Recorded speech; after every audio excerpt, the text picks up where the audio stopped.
দশের ঘরে দশভুজা, ভ্রাম্যমাণ গাড়িতে দেবী দর্শন, পুজো অন হুইলস। বাড়ির দরজায় দাঁড়িয়ে পুজো দেখা চলবে দশমী পর্যন্ত। উদ্যোগ কলকাতা পুরসভার 109 নম্বর ওয়ার্ডের কাউন্সিলর অনন্যা বন্দ্যোপাধ্যায়। কলকাতা পুরসভার 109 নম্বর ওয়ার্ডের পৌরমাতা অনন্যা বন্দ্যোপাধ্যায়ের উদ্যোগে এবারের দুর্গাপুজো কিন্তু এক অন্য মাত্রা পেয়েছে। যেটা দেখা যাচ্ছে যে পঞ্চশায়র এলাকায় তিনি এক ভ্রাম্যমাণ দুর্গা পূজার ব্যবস্থা করেছেন, যেখানে দেখা যাচ্ছে যে গাড়ির মধ্যে মা দুর্গার রয়েছেন এবং এই মা দুর্গাকে কিন্তু বিভিন্ন জায়গায় ঘোরানো হবে, অর্থাৎ কিনা দশের ঘরে দশভুজা। এলাকায় যারা সিনিয়র সিটিজেন অর্থাৎ বয়স্ক মানুষজন যারা একলা থাকেন বা অশক্ত ছেলেমেয়েরা বিদেশে থাকেন, তাদের দুর্গাপুজোটা একটু অন্যরকম। তো এখানে হাউজিংয়ের পুজো হয় কিন্তু সেটা অনেক দূর, এনারা যেতে পারেন না, আসতে পারেন না। তাই ভেবেছিলাম যারা মণ্ডপে যেতে পারেন না, সেই সিনিয়র সিটিজেন, বয়স্ক মানুষেরা, দুর্বল মানুষেরা, অসুস্থ মানুষেরা যারা এই দুর্গাপুজোর এত আয়োজন, এত আলো, এত ফেস্টিভ্যাল ফিল, এই সবার মধ্যেই যারা একটু আলাদা রয়েছেন অন্ধকার, সেখানে যদি অন্তত মাকে নিয়ে যাওয়া যায় তাহলে কেমন হয়, এই চিন্তা ভাবনা থেকেই আমাদের এই দশের ঘরে দশভুজা। পূজাকে কিন্তু বিভিন্ন মানুষের কাছে, বিশেষ করে অশক্ত মানুষজন, যারা বৃদ্ধা যারা চলতে ফিরতে পারেন না, যারা বেরিয়ে আসতে পারেন না, কঠিন তাদের কাছে বেরিয়ে আসা, সেই সব মানুষের কাছে মা দুর্গাকে পৌঁছে দেওয়া, তারা যাতে মা দুর্গাকে দেখতে পারেন, প্রণাম করতে পারেন, পুজো করতে পারেন, সেই উদ্যোগকে মাথায় রেখেই কিন্তু অনন্যা বন্দ্যোপাধ্যায় এই গোটা পরিকল্পনাটা করেছেন।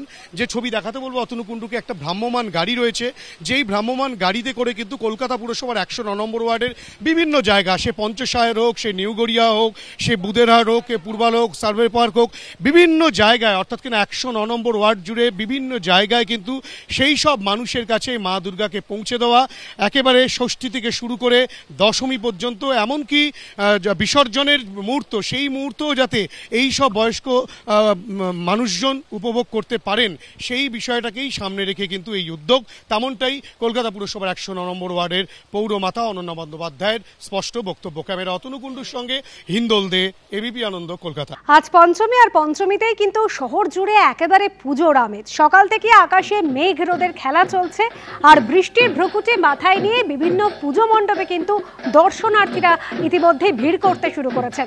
ইতিমধ্যে আপনাদের বাগবাজার সর্বজনীনে আপনাদের নিয়ে যাই আমাদের প্রতিনিধি সুচিস্মিতা ভট্টাচার্য রয়েছেন আমাদের সঙ্গে। সুচিস্মিতা, বাগবাজার মানেই তো সেই মায়ের চিরন্তন মূর্তি, আর এই সাবেকিয়ানার টানে প্রত্যেক বছর বহু মানুষ এখানে ভিড় করেন।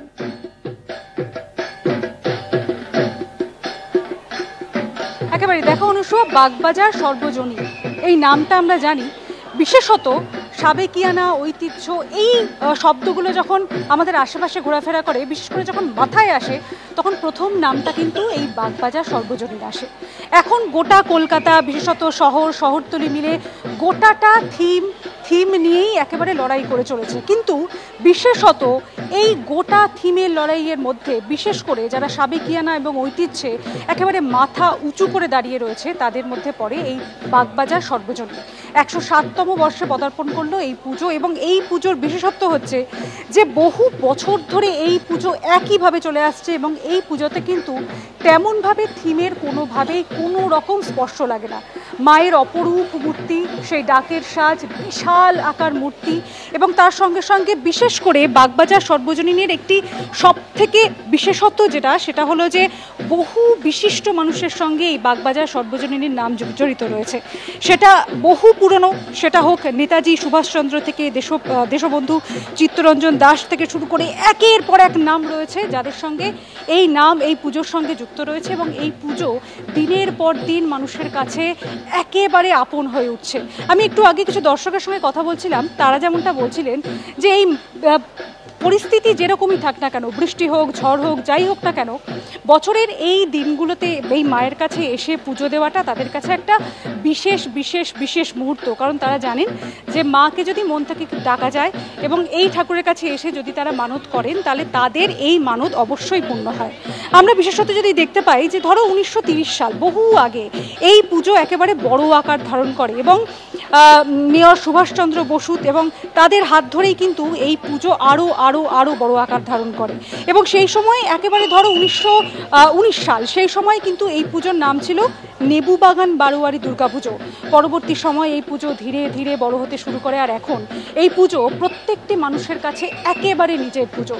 এখন পঞ্চমী, কিন্তু এই মুহূর্তে বাগবাজার সর্বজনীনের দেখে কিন্তু কোনোভাবেই বলা যাবে না যে এটা পঞ্চমী, কারণ এতটাই ভিড়, প্রচুর দূর দূরান্ত থেকে মানুষ এসেছেন। তাদের প্রত্যেকেই বক্তব্য পুজো দেখা মানে শুরু করব এই ঠাকুর দিয়েই, একেবারে এই ঠাকুরকে পুজো করে এই ঠাকুরকে মাথায় নিয়ে শুরু হবে গোটা দুর্গা পুজো। আর সেই জন্য এখন কিন্তু এই মুহূর্তে একেবারে লোকে লোকারণ্য, প্রচুর মানুষ এসছেন। এবং যদি আমরা দেবীর বিষয়ে আসি, যদি প্রতিমার বিষয়ে আসি, দেখো এই প্রতিমাতে কোনো রকম কোনো পরিবর্তন লক্ষ্য করা যায় না।